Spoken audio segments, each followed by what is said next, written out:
Hello everyone, it's barbatus 1981. I apologize for the heavy background noise.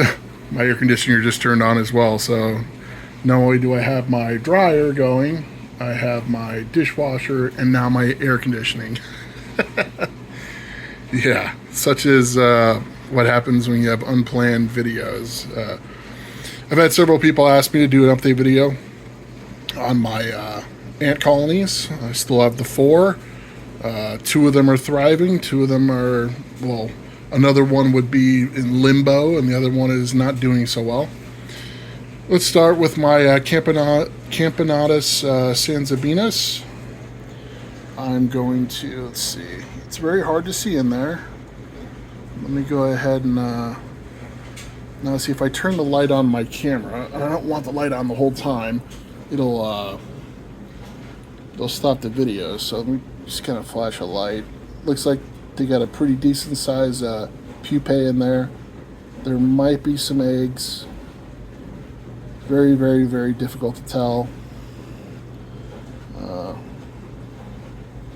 Try to get, it's kind of awkward, but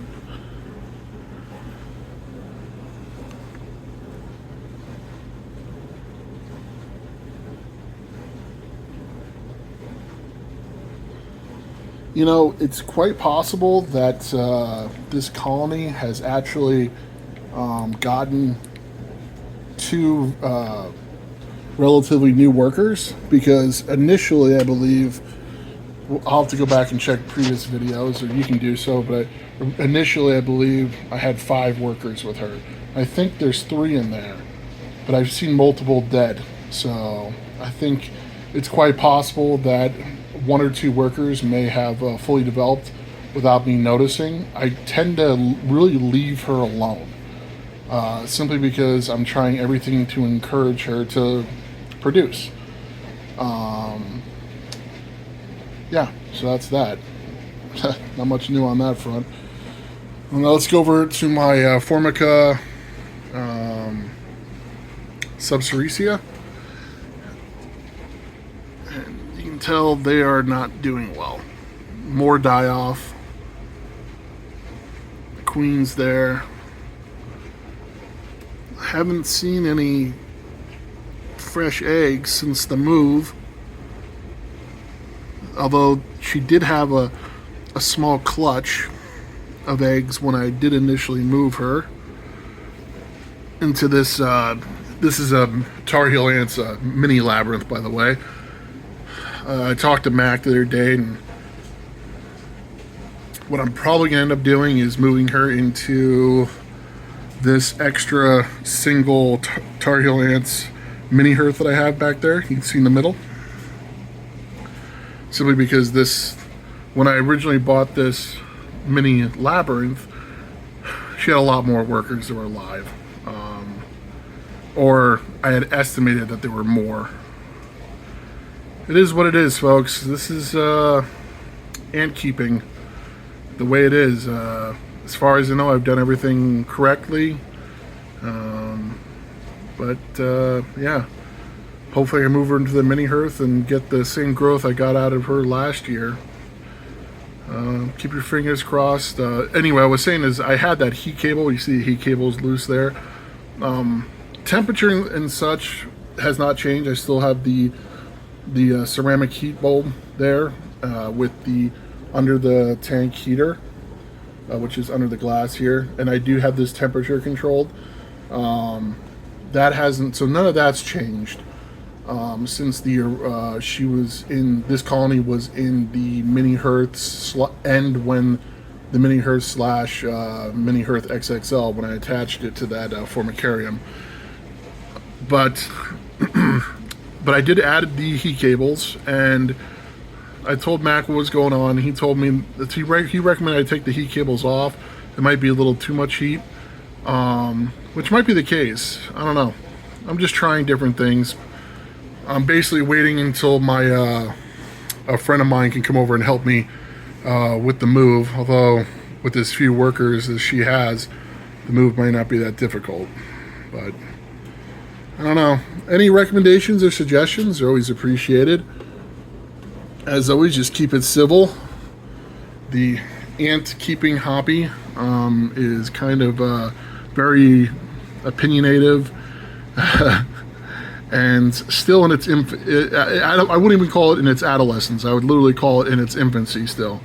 Many things people are still discovering. Some things work for some people that don't work for others. Some people have the same species, and for whatever reason they have different success doing different things. But I still appreciate the input, as long as it's constructive. Now here my two colonies are doing really well. These guys, my Pogonomyrmex barbatus, are I really can't even access their outworld right now. That's why that liquid feeding tower in there is laying on its side with all the seed husks, simply because I can't really get to it. I was able to drop in some fresh seeds and a very small dubia roach last week, and I end up squishing one of the workers, and I was being super careful, but they swarm. They're understand that unlike other Pogonomyrmex species, the barbatus are actually fairly good climbers. So just be aware of that if you get them. They're very good climbers. I've not been stung by one. I don't plan on to get stung by one, but they are a very large and beautiful species. So I definitely encourage anyone that's considering getting an ant colony. The barbatus is a great choice. Just be wary that they can climb. Unlike my Pogonomyrmex occidentalis, which is next to them, they can't climb. They can't climb at all. It's actually quite pathetic. But so I need to. The reason why I'm filming this is I need to do maintenance on everyone tonight. I need to do some fresh nest mates. Try to offer some seed. Fresh seed and fresh food for the Camponotus and Formica colonies. But anyway, I haven't moved my barbatus colony yet because I'm waiting for another order from Tar Heel Ants. Mac had a little bit of a delay because the one of the Formicarium I ordered, or had them semi-custom make the plastic for the outworld. The vendor or the merchant or store, whatever you want to call it, ran out, so he's waiting for them to come in. They came in, now he's just got to go pick it up, blah blah blah. You know how it goes. But I had ordered another not a mini labyrinth, but a labyrinth from Tar Heel Ants that it's already made, it's already pre-made, and I had Mac hold on to it to put in with the other order I have for the other Formicarium, and another surprise that you'll see during the unboxing video when I eventually do get the order. But I'm just waiting for it, and I told Mac if he can't ship it like the next couple days, to just, if he can't do the full order, then just send me the labyrinth for these girls, because when I stand up and kind of they are I don't know if this is really doing the colony justice. Sorry about the shadow. But yeah, they are bursting at the seams here. They got plenty of pupae and brood there. If I, and I'm look at me in the outworld. Of course I'm thrilled. It's kind of a good problem. This is the problem you want to have with the ant colonies. But yeah, I could probably get away with maybe another month or so, but I'm safe to guess in a month or two these girls would be crawling out of that top hole there if it was open. It's just crazy. Now my Pogonomyrmex occidentalis is doing really well as well. They're just more difficult to film, but plenty of brood, plenty of larvae. They're doing great too. Now I said in my previous video, and I am surprised that I was always under the impression that the smaller the ant, the quicker the development. And now both of these, as you can see, they have under the tank heating here. Again, ceramic heat bulb here. Those two are temperature controlled, and they're kept at a fairly high degree. And as you can see, I have the heat cables as well. So ideally, both of them should be about the same temperature.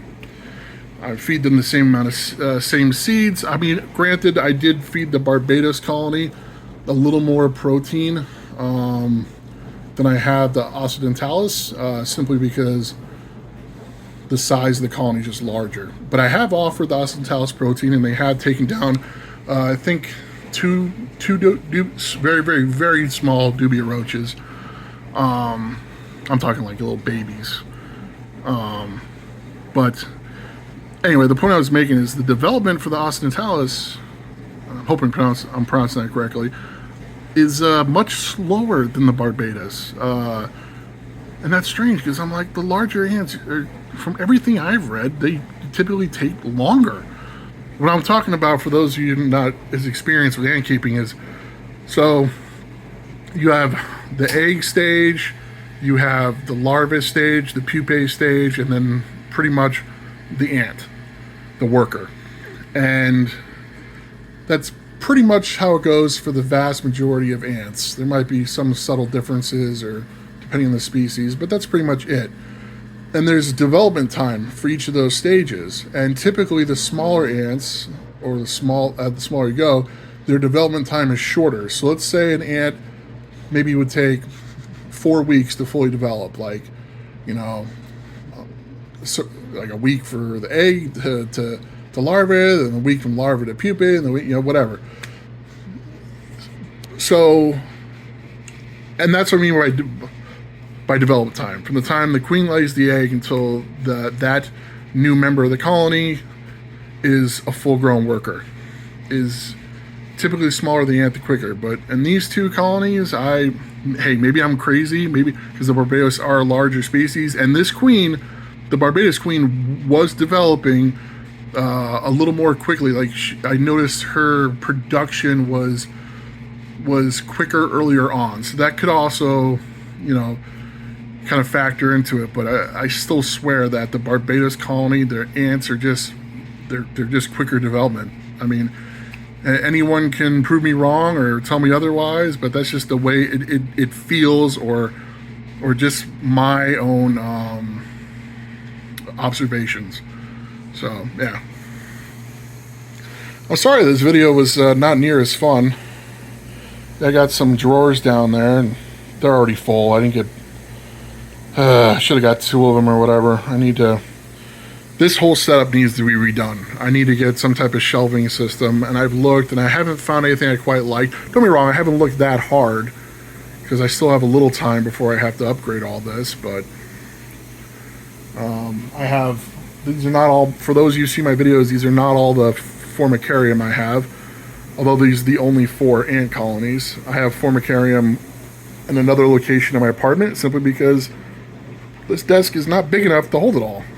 So it's a mess, but I'll tidy it up after I do my maintenance tonight on it. Get everyone fresh water in their nest mates, and see what I can do with that barbatus colony. Maybe I can. They have sufficient seeds in their nest, but I always like to have a little bit of fresh seed out in their outworld for them. So it's funny that when I feed them a roach, I should film it next time. The roach will get stung, it'll get bit, and it'll get attacked, and it'll eventually go and crawl underneath that seed husk pile. But sure enough, the ants will be a little confused, like, where'd it go? But I'll wake up like hours later after I fall asleep, or come back later after work, and sure enough, I found little, not digging holes, but they've moved those husks around. So they basically, the roach moved and they went after it and got it. I know that because I have yet to see any roach corpse in it or anything. Like, you actually see little areas where they've actually tried to dig. But anyway, at this point I'm mumbling. It's almost a 15-minute video. Again, I apologize. It's not the greatest update. When I get my new Formicarium and my other surprise, and my either one of 2 or my next tutorial and videos, you guys will be happy then. Bye. Again, Brad 1981. Thanks, everyone.